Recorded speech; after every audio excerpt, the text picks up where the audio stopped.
Hello everyone, मेरे YouTube channel में आप सभी का स्वागत है। आज का हमारा टॉपिक है taxation in tally GST. GST की फुल फॉर्म होती है गुड्स एंड सर्विस टैक्स। ये जो जीएसटी होता है इसमें सारी जो गुड्स होती हैं हमारी और जितनी भी सर्विसेज होती हैं सारी जीएसटी के अंडर आती हैं। जीएसटी वैसे तो काफ़ी पुराने समय से इसको लागू करने की सोचा जा रहा था, लेकिन ये जुलाई 2017 में ऑल इंडिया में इम्प्लीमेंट किया गया था।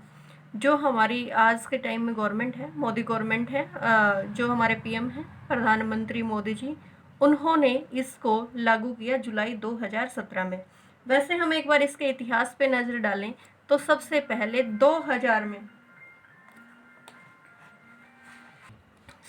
2000 में स्टार्ट हुआ था। उस टाइम हमारे प्राइम मिनिस्टर थे अटल बिहारी वाजपेयी। उसमें सिंगल टैक्स मॉडल, जैसे जीएसटी में सिंगल टैक्स मॉडल होता है, सभी सारे जितने भी हमारे टैक्सेस लगते थे इंडिया में जिस भी टाइप के, वो सारे जीएसटी में इंक्लूड कर लिए। तो उस टाइम भी ये बात चली थी कि सिंगल टैक्स मॉडल, एक ही टैक्स मॉडल हो। तो ये अटल बिहारी वाजपेयी ने इसकी शुरुआत की थी 2000 में। उसके बाद 2005 में 2000 के बाद 2005 में हमारे फाइनेंस मिनिस्टर पी चिदम्बरम थे। उन्होंने भी सिंगल टैक्स को मेंशन किया था अपने बजट में। उसके बाद 2006 में भी, उस टाइम भी पी चिदम्बरम ने ही 1 अप्रैल 2010 को जीएसटी को इंट्रोड्यूस किया था। 2006 में उन्होंने कहा था कि 2010 में हमें इसको लागू कर देना चाहिए। 2010 में उसके बाद फिर गवर्नमेंट ने एक मिशन मोड प्रोजेक्ट को लॉन्च किया था, जिसमें क्या किया गया कि जो हमारी स्टेट्स हैं उन सब के प्रोजेक्ट को कंप्यूटराइजेशन किया गया। जीएसटी के लिए एक्सपेक्ट करके किया था ताकि हम जीएसटी को लागू कर सकें। उसके बाद तब भी ये लागू नहीं हुआ। फिर 11 में गवर्नमेंट आई यूपीए की। यूपीए गवर्नमेंट ने एक कॉन्स्टिट्यूशन पास किया, लोकसभा में बिल डाला उन्होंने, उसको इंट्रोड्यूस करवाया 2013 में, अक्टूबर 2013 में।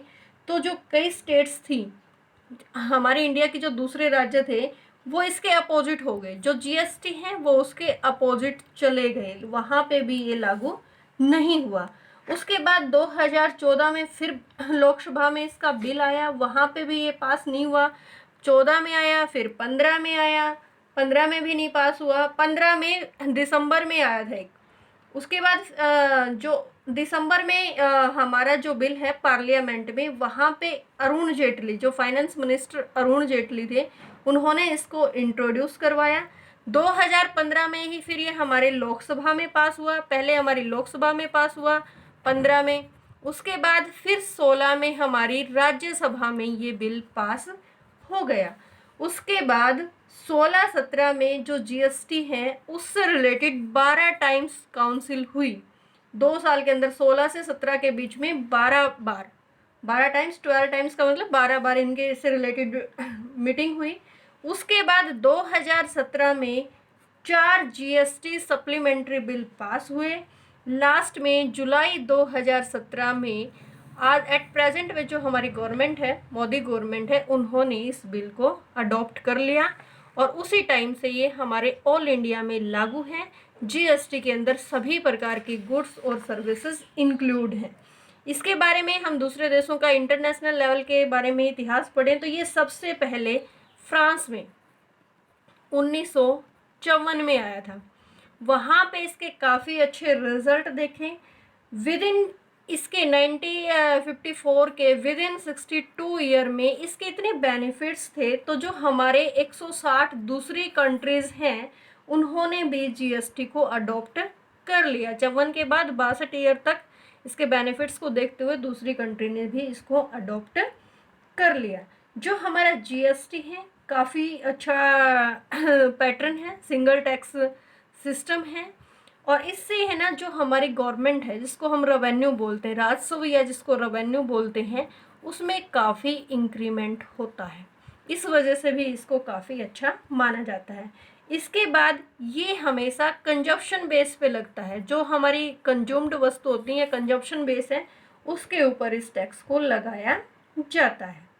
इस जो जीएसटी मेथड है इसमें सेंट्रल गवर्नमेंट और स्टेट गवर्नमेंट दोनों मिलकर एक प्रकार का ही टैक्स लगाते हैं। जो हमारा डबल टैक्सेशन सिस्टम था जीएसटी आने के बाद वो ख़त्म हो जाता है। जो जीएसटी है इंडिया में इनपुट टैक्स क्रेडिट मेथड के बेस पे जीएसटी को अप्लाई किया जाता है। जो मेन एम होता है जीएसटी का वो जितने भी इनडायरेक्ट टैक्सेस हैं, इनडायरेक्ट टैक्सेस को ख़त्म करना है। उनकी जगह पे हमें एक सिंगल टैक्स सिस्टम अपनाना है जिसका नाम है जीएसटी। जीएसटी एक गुड्स और सर्विसेज जितनी भी हैं सभी के ऊपर कॉन्टिन्यूस चेन, मतलब लगातार लगता रहता है। ऐसा नहीं है कि हमने कुछ गुड्स पे लगा दिया, एक बार लगा दिया उसके बाद नहीं लगाएंगे। और जो हमारा जीएसटी है वो प्रोड्यूसर के पॉइंट ऑफ व्यू से और जो हमारे कंज्यूमर हैं दोनों के पॉइंट ऑफ व्यू से बेनिफिट देता, दोनों के लिए ही फायदेमंद है। और इसमें एक खास बात होती है कि ईच स्टेज पे हम इसकी वैल्यू को ऐड करते जाते हैं और लास्ट वाली वैल्यू इसमें से अपने आप घटती चली जाती है। इसको हम एक एग्जाम्पल की हेल्प से अच्छे तरीके से क्लियर कर सकते हैं। देखो, product sold from Nagpur to Mumbai, Nagpur से मुंबई में हमारा प्रोडक्ट जाता है। इस एग्जाम्पल से पहले हम इसकी एक बार ये कर लेते हैं, CGST, SGST और IGST। तुम्हें इनका अच्छे से मीनिंग पता हो जाएगा। सेंट्रल गवर्नमेंट GST मतलब central goods and service tax, और इसका मतलब state government goods and service tax. IGST integrated goods and service tax.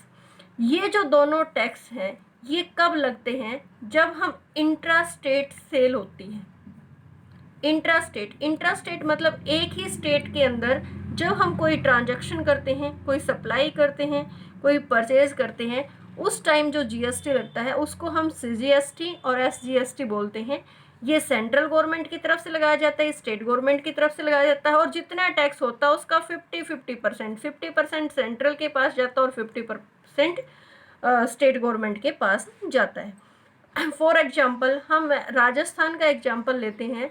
जैसे राजस्थान के किसी एक शहर से दूसरे शहर में अगर हम सेल्स परचेज करते हैं तो हमारा जो जीएसटी लगेगा वो लगेगा CGST या SGST। दूसरा एग्जाम्पल हम क्या लेते हैं? IGST का। IGST कब लगेगा? जब हम इंटर स्टेट डीलिंग करते हैं। इंटर स्टेट मतलब एक स्टेट से दूसरे स्टेट, जैसे पंजाब से हरियाणा, पंजाब टू हरियाणा, और ये एक स्टेट में। अगर राजस्थान में है तो राजस्थान में, दिल्ली में है तो दिल्ली में, हरियाणा में है तो हरियाणा में। ये इंटीग्रेटेड होता है और ये सेंट्रल और स्टेट गवर्नमेंट का 50-50% होता है। देखो, product sold from Nagpur to Mumbai. Nagpur और मुंबई कहाँ में आते हैं? महाराष्ट्र में आते हैं।